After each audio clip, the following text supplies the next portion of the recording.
Véritable success story de la radio Espace Guinée, les Grandes Gueules, détentrices des meilleurs scores radio en Guinée, de la meilleure émission talk show, a donné le créneau horaire du départ au bureau et du retour à la maison, récoltant depuis des années consécutives le titre d'émission la plus écoutée en Guinée, toutes catégories confondues. Un grand total de plus de 5 millions d'auditeurs ont été fidèles au talk show Les GG, diffusé jour après jour sur toutes les stations du réseau Adafo Média de 9h à 10h30, un exploit qui restera longtemps dans les annales de la bande FM en Guinée. À présent, on en vient donc à notre principal sujet du jour, à l'actu majeur du jour, le cas Oye Guilavogui. C'est pas passé inaperçu. L'onde de choc qui continue donc de secouer l'opinion publique guinéenne. Le ministre Oye Guilavogui, le sortant donc au niveau des transports, qui a fait plier le président de la République, dans un premier temps nommé ministre d'État de l'élevage et le concerné qui dit niet, qu'il n'y va pas, et finalement donc le président qui revient sur sa décision, qui le propulse ministre d'État de l'environnement, des eaux et forêts. Au sein de l'opinion, comme vous l'apprenez tout à l'heure, donc je vous apprends rien en vous le disant, c'est l'indignation à son summum. Allez-y, rien qu'à aller faire un tour sur les réseaux sociaux ou sur d'autres plateformes, donc vous comprendrez par vous-même. Roby, on en vient au cas où Oye Guilavogui, bombardé ministre d'État à l'environnement. C'est sa victoire personnelle, hein, c'est sa victoire personnelle et c'est la victoire des groupes de lobby tapis dans l'ombre au sein de ces couturiers. Vous savez, laissez-moi. N'allez pas accuser. Oui, mais laissez-moi aller jusqu'au bout de ma logique. Je vous écoute, allez-y. Oye Guilavogui, selon les informations que j'ai reçues, était tranquillement à Kindia lorsqu'il a reçu l'appel du président de la République lui demandant de rentrer sur Conakry. Le président, je crois, devait aller au Oumoura. Il a demandé de rentrer pour qu'il ait une discussion avec lui avant d'aller. Il est venu trouver tout est déjà fait. Le plateau était déjà assis, garni et tout ça, et on a fait que lui servir pour le déguster. Voilà, on a fait que lui servir pour le déguster. Je ne l'accuse pas. Il a rien cherché, il a rien demandé. Dans ce pays. Mais comment ça, il n'a rien demandé? Non, attendez. Comment ça? Je vous mais explique. il a refusé d'aller à est-ce qu'après il a demandé un poste? Il n'a pas demandé un poste. Il est allé à Kindia, il a menacé de faire du bruit, etc. Et après, non, mais viens, je dois aller au Moura. Viens, on va discuter, petit, ne fais pas beaucoup de bruit là-bas. Viens, le plateau est déjà garni, je te sers, tu manges, tu dégustes tranquillement. Il a demandé quelque chose? Ben non. Le pauvre type dans tout ça, c'est le Premier ministre qui aujourd'hui a la gueule de bois. Aujourd'hui, on s'est rendu compte que Kassory Fofana n'a fait aucune proposition enfin, même s'il a fait des propositions, la proportion reste très infime. Et c'est que malheureusement, ce sont petits qu'on a sacrifiés. Mais justement, malheureusement, Patrick prend finalement le ministère PES, qui est le ministère de l'élevage et que tout le monde n'en veut pas, alors qu'il était lui au début ministre. Mais la réalité, c'est quoi? La réalité, c'est que selon les informations, l'imam de Tafori à Kindia aurait eu une très grande influence dans la décision du président de la République. Incroyable. Parce que le président de la République aujourd'hui, voyez-vous, pour ceux qui doutent encore de l'idée du troisième mandat, ça devient on ne peut plus clair. Le président est dans la logique de nomination politique, dans la logique de nomination stratégique, en vue de draguer des régions pour que l'idée du troisième mandat puisse passer comme patin sur rail. Ça, c'est la réalité. Et selon lui, cela ne peut pas se passer sans la basse-côte. Et qui dit la basse-côte parle de Kindia en termes d'influence. Et donc, l'imam de Tafori, Forekaria, vous produisez des premiers ministres qui ont tacle après et qui deviennent des petits des pots au feu. Ce que je veux dire, c'est que à Kindia aujourd'hui, l'imam de Tafori, qui est l'oncle maternel de Oye Guilavogui et qui a une très grande. Vous vous souvenez de cet imam qui a été décrié dans la presse pour ses sorties sulfureuses sur une certaine communauté. Il a fallu d'ailleurs l'ingénierie de Gassama Diaby pour venir reparer le danger à Kindia, malgré que ça lui a coûté quelques récriminations du côté de la présidence. Donc aujourd'hui, Oye Guilavogui, le tout-puissant Oye Guilavogui, qui est bombardé ministre de l'Environnement, vient nous dire à quel point l'autorité de l'État est affaiblie. Est à terre. Ouais. C'est ça la réalité. Bien. Et je comprends bien la déception de tous les Guinéens. Mais encore une fois, le seul gagnant dans tout ça, c'est lui. Bien, allez-y. Moïse. En attendant, il y a ce message de Citanium, mais qu'est-ce qu'il raconte? Bonjour les GG. À tout être ont été concédés deux qualités, le pouvoir et le don. Le pouvoir conduit l'homme à la rencontre de son destin. Le don l'oblige à partager avec les autres ce qu'il a de meilleur en lui. Donc, Oye suit son destin, Vive le Fama Titanium. Les grandes gueules. Franchement, c'est cette réaction chimique de côté. Moi, ce que je veux dire, Oye Guilavogui a prouvé à l'opinion qu'il a une certaine ténacité. Il a prouvé qu'il peut... Écoutez, laissez-moi finir.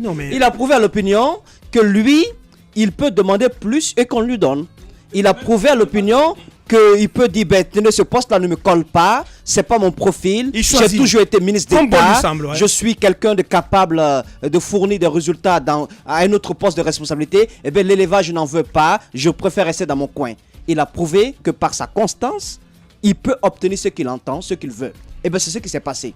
Moi je le dis, merci, bravo d'avoir montré, entre guillemets, que vous êtes garçon. Moussa, politiquement, deuxième chose, je pose la question politiquement. Deuxième chose, moi je n'en veux pas, oui. Mais bien sûr, je n'en veux pas, oui. Il a dit que je ne veux pas ce poste. Mais c'est son droit, il a dit. Est-ce qu'il a dit, mais vous ne me nommez pas à ce poste, à un autre poste plutôt, eh bien vous allez voir de quoi est-ce que je suis capable. Non, c'est pas lui qui détient le pouvoir discrétionnaire du chef de l'État, c'est pas lui qui a fait d'Alpha Condé président de la République. Mais on l'a appelé, il est venu, je ne lui en veux pas. Il a prouvé qu'il peut demander qu'on lui donne. Deuxième chose, merci au président de la République, président Alpha Condé, chef de l'État. Merci au commandant chef des forces armées. Mais d'avoir prouvé à l'opinion, encore une fois, que sa gouvernance a d'énormes failles. Merci d'avoir démontré qu'il est possible, aujourd'hui pour certains observateurs, de faire une sorte de lien entre cette fin de règne et la fin de règne du général Lansana Conté. Tout à fait. Merci au président Alpha Condé de nous avoir montré qu'on peut se taper, qu'on peut refuser un poste de responsabilité et demander plus gros et qu'on l'obtienne. Merci d'avoir prouvé, monsieur le président, qu'on peut vous tordre la main et que vous acceptiez. Qu'on peut vous faire plier. Merci, monsieur le président, d'avoir prouvé que c'est possible dans ce pays d'obtenir tout ce qu'on vous demande, même si ce n'est pas dans l'intérêt du peuple de Guinée. Merci d'avoir donné l'occasion à d'autres citoyens de comprendre qu'en 2020, s'il y a élection, ils ont un autre choix à faire. Celui du développement, celui du changement, celui du progrès. Afin que la Guinée arrête de se comporter comme étant un pays qui est sur la planète Mars. J'ai l'impression ici, chez nous, que quand on veut s'attaquer à ce qui est anormal, tout le monde se lève, ceux qui ont quelques petits intérêts disent « Ah mais non, pouvoir discrétionnaire, pouvoir de ceci, pouvoir cela, pouvoir discrétionnaire, ma gueule. » Vous avez vu hier, le pays ne lui appartient pas. Avant-hier, au siège du RPG, je voyais des souris narquois, des gens qui étaient obligés malgré leur mâchoire, sournois plutôt, ils étaient obligés malgré leur mâchoire de souris, même s'ils n'en voulaient pas, parce que face au Fama national, ils ne peuvent pas dire ce qu'ils ressentent. Mais dire ce qu'on ressent, c'est triste.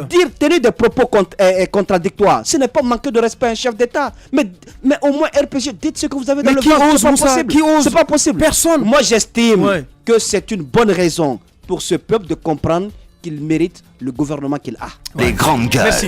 Ahmed, Tamba d'abord. Alors, oui, mais il y a des idées qui circulent comme ça pour dire que Oye ne doit pas prendre fonction au ministère de l'Environnement. Mais de qui mais de quoi il se sent fort? Mais il est qui Oye Guilavogui pour ne pas vouloir d'un poste ministériel et se retrouver là où il veut? Il n'a rien demandé. Mais il faut être clair. Il faut être clair avec le nom. Abakar, arrêtez de. Il aura une sentinelle citoyenne. Abakar, une sentinelle citoyenne pour barrer la route. Il faut être clair. Il faut être clair. Je ne suis pas d'accord avec ta logique.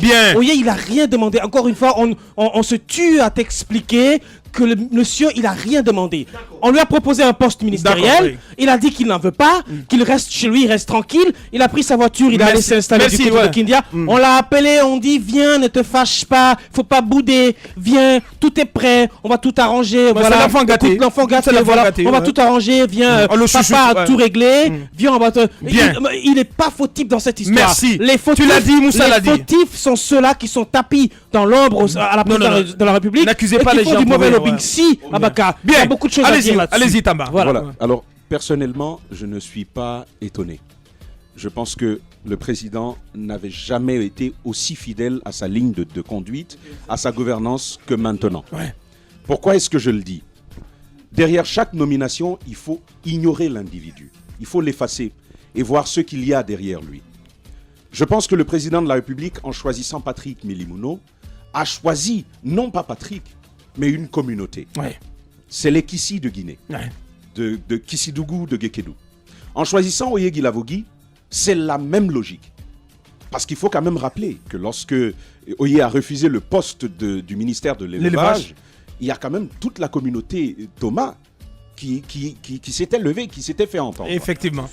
Absolument. Et Soussou aussi. Et Soussou du côté de Kindia. Alors, politiquement, Aboubacar, si moi, Zachary, je suis politique et que je dois prendre une décision, je choisis celle qui me rapporte le plus.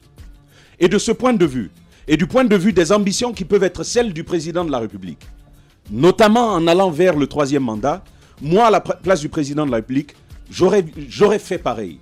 Je pense que Oye Guilavogui, force est de le constater, il vaut de l'or pour le président de la République. Les grandes gueules.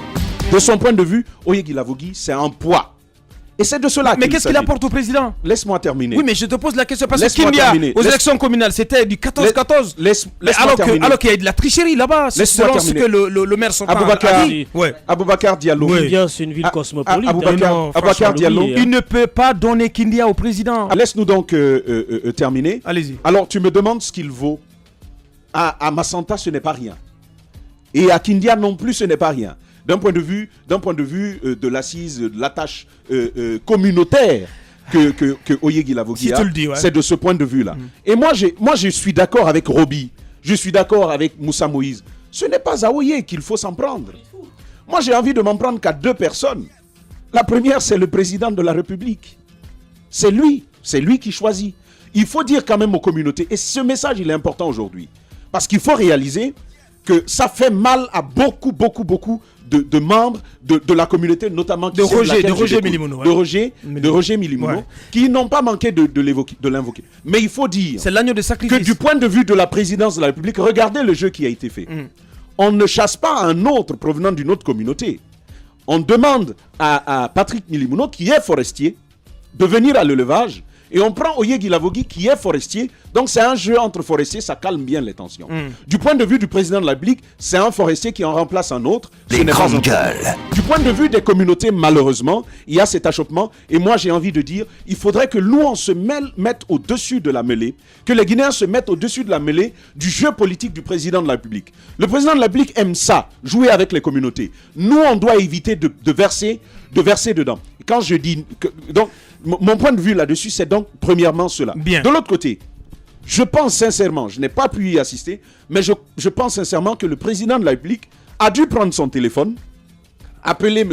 Milimono et lui dire, écoute, tu sais, fais-moi confiance, je vais bien m'occuper de toi. S'il te plaît, va à l'élevage. S'il te plaît, fais-moi cet honneur. Vous savez, c'est comme ça on dit, sauve-moi la face. On va prendre Oye, il n'y a rien. C'est mon ami de tous les jours. Ça s'est passé ainsi. C'est mon petit de tous les jours. J'ai l'impression que moi, personne n'a été consulté. Mon regard. Non. Même le PM, il a été court-circuité. Le Premier ministre aurait pu être court-circuité. Il aura pu être court-circuité. Mais le bon sens voudrait quand même que quand Oye Guilavogui a refusé un poste, on ne le refile pas à quelqu'un qui est déjà dans un département. Qui a déjà pris fonction. Justement, sans discuter avec lui. Donc je pense que M. Patrick Milimono a accepté. Ça, c'est mon point de vue. Et donc, laissez Oye Guilavogui, il n'est fautif de rien, il a dit je ne veux pas. Si ce n'est pas un autre, je n'en prends pas. Le président de la République a jugé utile de lui en confier un autre. Donc c'est à Patrick Milimono qu'il faut parler. Est-ce que ça lui convient? Si ça lui convient, tant mieux. Bien. Ceux qui se lèvent côté des 2 communautés, à mon avis, il faudrait se calmer plus fort et se calmer. Bien. Et attendre les 2 ans. On a subi tout ça pendant 8 ans. Moi je leur ai dit toujours 2 ans, on peut encore supporter. Bien. Ça va passer. Merci. Allez-y Ahmed pour clore. De toutes les façons, laissez-moi baigner tranquillement dans mon bain de pessimisme, parce que je suis là-dedans depuis longtemps. Tout à fait. Je sais que vous n'allez pas m'enlever là-dedans, c'est clair. Alors, pas du tout. Et on me dit que oui, Oye n'est pas fautif, que c'est le président. Ben, ils sont tous fautifs. Je veux dire que clairement, à la place d'Oye, j'aurais accepté ce poste. Et j'allais dire au président de la République, c'est mon point de vue. D'ici 2 mois, ce poste, je ne le veux pas. Si d'ici 2 mois, vous ne trouvez pas un autre point de chute pour moi, je pars. Je pense que c'est sauver quelqu'un qu'on aime, c'est aider quelqu'un qu'on aime. Oye n'a pas aidé le président de la République. Pour moi, Oye n'a pas été reconnaissant vis-à-vis du président de la République. 8 ans dans un gouvernement, on vous a proposé un poste, vous avez refusé. Il a humilié la République. Je considère aujourd'hui que ça n'a pas aidé le président de la République, mais ça a plutôt enfoncé le président de la République. Ce qui s'est passé. C'est vrai. Il a tordu le bras. Quand on veut aider quelqu'un, ben, on aide la personne sur tous les plans. aider la personne, c'est ne pas pousser la personne dos au mur. On peut dire ici que Oye a poussé le président dos au mur. Finalement, il était obligé de prendre une telle décision. Il a fait du chantage. C'est pourquoi je dis qu'il n'a pas aidé le président de la République. Et moi, je ne suis pas surpris. Ça ne me choque pas du tout. Parce que c'est ce que je vous ai dit. J'ai au contraire très bien dormi quand j'ai vu ce décret. Parce que je suis sûr d'une chose. Vous avez très bien dormi. Oui, parce que je suis sûr d'une chose. Et je suis convaincu que le président de la République ne peut pas.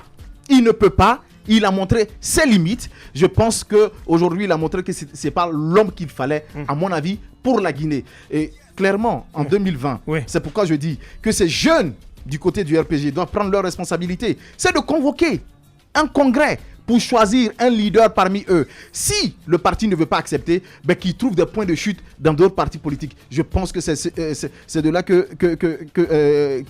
qu'ils auront leur salut. Mais s'ils restent comme ça, les bras croisés, d'ici 2020, ils seront les seuls responsables de leur échec. Parce qu'ils vont rester la bouche fermée, pensant obtenir des postes et ne pas gérer son propre avenir. Je pense qu'ils seront tout simplement des perdants de la République. Des perdants de la République. Bien. Donc au lieu de rester comme ça, bouche bée, derrière un président de la République qui continue toujours de vous torpiller, alors que vous avez la possibilité d'organiser un congrès, trouver des leaders parmi vous. Aujourd'hui, montrez-moi un leader au sein du RPG. Attendez quand même, Ahmed. Montrez-moi un leader au sein du RPG. Ils n'ont pas le courage. Il n'y en a pas. Ils n'ont pas le courage. Ils manquent de courage. Parce que moi, je suis contre quand vous dites que le président est dos au mur.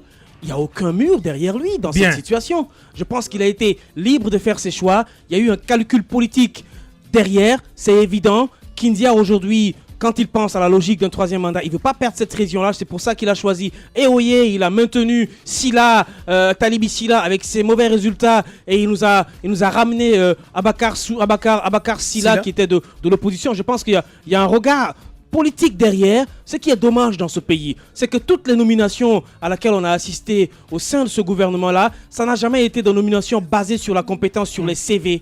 Il y a toujours des calculs politiciens derrière et c'est pour ça que le changement tant annoncé n'est jamais venu. Bien. Le président de la République est dans sa logique de faire ses choix politiques et ça s'arrête là. Bien. Allez Ahmed, en 10 secondes. Je pense que si Fallo est venu pour servir la République, il doit lui aussi refuser ce poste. Mais s'il est venu pour se servir, alors qu'il accepte ce poste au ministère de l'élevage. Et aussi on apprend que Aboubacar Silla a exigé d'être au ministère des Transports. Ce que je ne comprends pas. Les grandes gueules. Ce que je ne comprends pas. Ça c'est normal. Sur Aboubacar Silla, c'est normal parce que c'est un opposant qui vient au terme d'un deal politique, au terme d'une entente. Tu as le choix. Mais il a quelle légitimité l'opposition? Non mais attendez, qu'est-ce que vous voulez dire? Je reviens à vous. On va à présent donner la parole à monsieur Soriso, ex-responsable, ex-vice-président de GPT, chargé de la communication et du marketing politique. Il est en direct. Les grandes gueules. Monsieur Soriso, bonjour. Bonjour Aboubacar. Bienvenue dans les grandes gueules. Vous êtes un proche du nouveau Premier ministre Ibrahima Kassori Fofana. On va dire ce matin la gueule de bois. Ouais. Quel est le sentiment du PM aujourd'hui au regard du décret d'hier? Attendez, il convient tout d'abord d'apporter quelques précisions. Premièrement, Roger Patrick Milimono est certes du parti Guinée pour tous. Mais il n'est pas ministre de l'ex-parti. Un quota offert au parti. Non, attendez. Roger Milimono est certes un cadre du parti Guinée pour tous.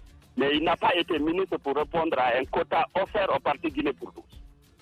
Sinon, il y a des vice-présidents au sein du parti largement ministrables qui auraient été ministres. Première précision. Deuxième précision. Il existe dans le gouvernement d'autres ministres qui pourraient être considérés comme des ministres du GPT ou proches du Premier ministre Dr Ibrahima Kassori Fofana. Maintenant, revenons-en aux faits. Le déplacement de M. Milimono est un acte patriotique qu'il faille saluer d'abord. Vous devez apprécier cet élément. Pourquoi? Parce qu'en rentrant dans un gouvernement, si on rentre pour servir la République, on n'a pas le choix entre un département ou un autre. On répond à un appel patriotique. Deuxièmement, il y avait blocage, vous le savez. Alors, monsieur So, on aimerait bien que vous reveniez là-dessus. Vous nous imposez d'accepter, de féliciter la démarche de monsieur Milimono. Ce n'est pas très démocratique. Comment on ne comprend pas cette ligne, monsieur So. Franchement, moi, je suis déçu ce matin, honnêtement, Soriso. Honnêtement. Vous dites qu'en rentrant dans le gouvernement, on n'a pas le choix, mais Oye vient de prouver que lui il avait le choix. Oui, lorsque vous êtes appelé pour servir la République, à mon avis, si vous venez pour servir la République, non pour d'autres intérêts, vous n'avez pas de préférence pour un département ou un autre. Bien, donc en définitive, M. Soriso, ce contre-décret du président de l'Applique, ça ne vous fait ni chaud ni froid, vous qui êtes proche du Premier ministre. Et voilà, la vie continue, la vie est belle, le Premier ministre continue de dérouler son agenda. Ça n'a aucun sens pour vous. Ça ne nous fait ni chaud ni froid pour deux Bien, voilà. Bien, on a compris l'essentiel avec vous, Monsieur Soriso, proche de Kassoui Fofana, qui était en direct dans cette émission. On va poursuivre, les gars. Dans un instant, on va prendre la direction de Paris. Justement. Pour appeler Moualim Touré. Allez-y. Oui, mais enfin, on va comprendre ça. Ce que je voudrais répondre à Tamba lorsqu'il parle de deal. Attends, permets-moi. Anta Bakar Silla et le président de la République qui aurait conduit à Bakar Silla de faire son choix au ministère de la République. Ceux qui ont fait le deal avec le RPG Arc-en-Ciel, c'est bien le GPT, c'est bien paix à son âme, le PNR et l'UNR. Mais demandez aujourd'hui aux vestiges du PNR, ils ont la gueule de bois. Ils n'ont rien du tout reçu. Absolument rien. Fischer, quand il est allé rencontrer le président de la République pour dire « Ah mais écoute, papa, tu nous as oubliés parce que tu nous as demandé de venir au sein du RPG et qu'à la limite, nous on s'entendait au moins à ce qui est une portion du gâteau qu'on aurait dégusté. » Le président lui a répondu « Va travailler à l'Assemblée nationale et arrête-toi là. » Donc parfois ce sont des impositions. Je veux répondre à Tamba pour lui dire simplement « Est-ce que Milimono a été caressé dans le sens du poil ?» Je ne crois pas du tout. Je pense que ce choix-là lui a été imposé. Moussa Moïse, en direct dans cette émission, Moualim Touré depuis Paris. Les grandes gueules. Bienvenue dans les grandes gueules. Moualim Touré, bonjour. Bonjour. Bienvenue dans les grandes gueules. Apparemment, vous aussi, vous avez bénéficié d'un acte de nomination, si j'ai bien entendu, et dont on n'a pas beaucoup parlé. Répète ça, pardon, je suis à Paris, je te reçois mal. C'est pas le sujet, hein, Moussa. Oui, mais non, il faut qu'on en parle. Est-ce que M. Moualim Touré a bénéficié aussi d'un acte de nomination? Pas du tout. Bien, on en vient au sujet. Allez-y, Tamba. Vous n'avez pas obtenu d'acte de nomination, mais vous êtes quand même conseiller spécial du président de la République. Bien sûr, je suis son conseiller particulier. Je suis très proche de lui, je le reconnais.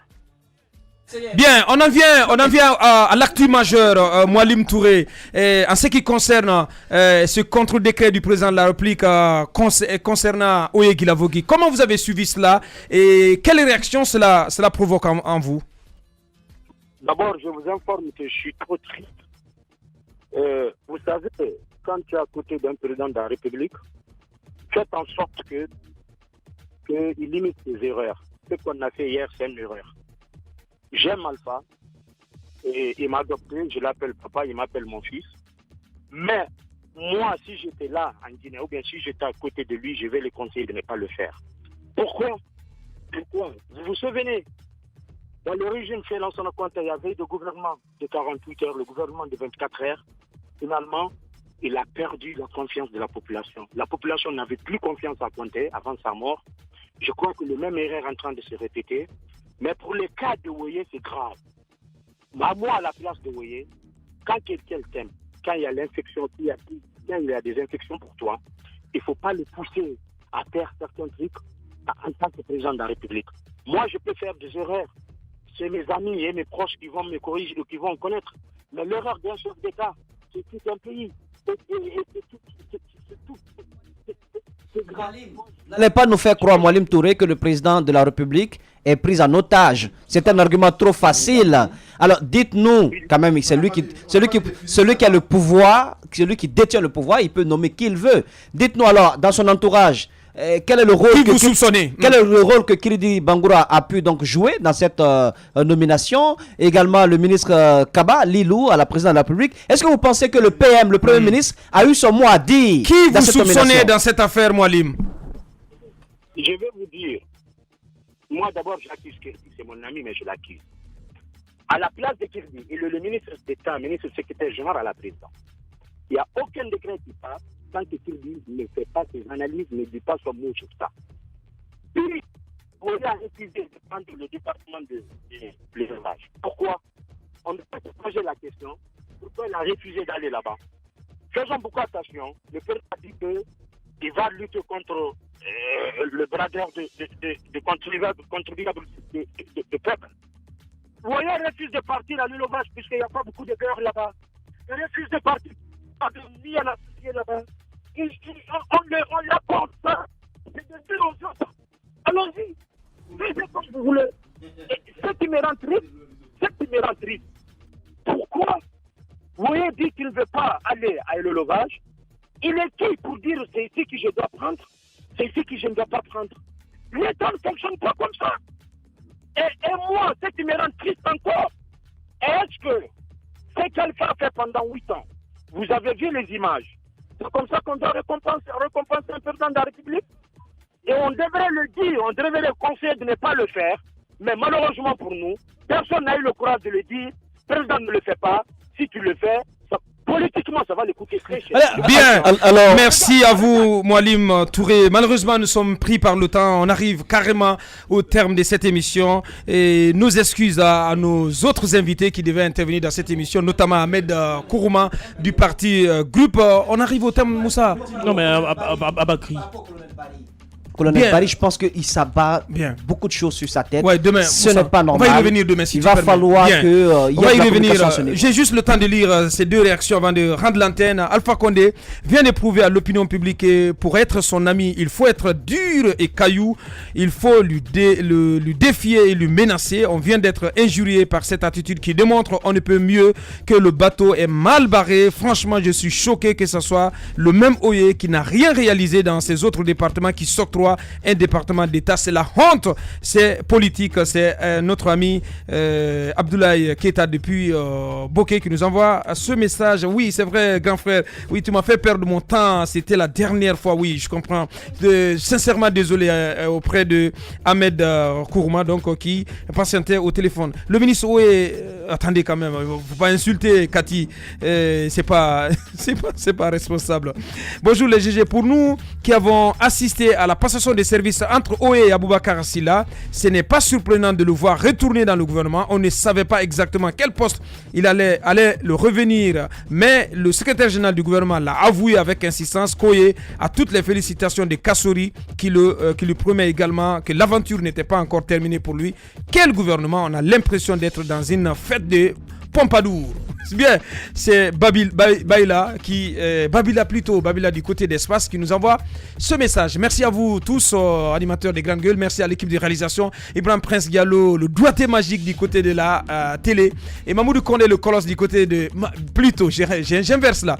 Ibrahim Prince Diallo du côté de la radio. Mamoudou Kondé du côté de la télé. Merci à toute l'équipe de cadrage, Souma, Awal et à notre ami qui était là aussi pour assister ce tournage. Merci à tous. On remet ça demain dès 9h. Au revoir. Portez-vous bien.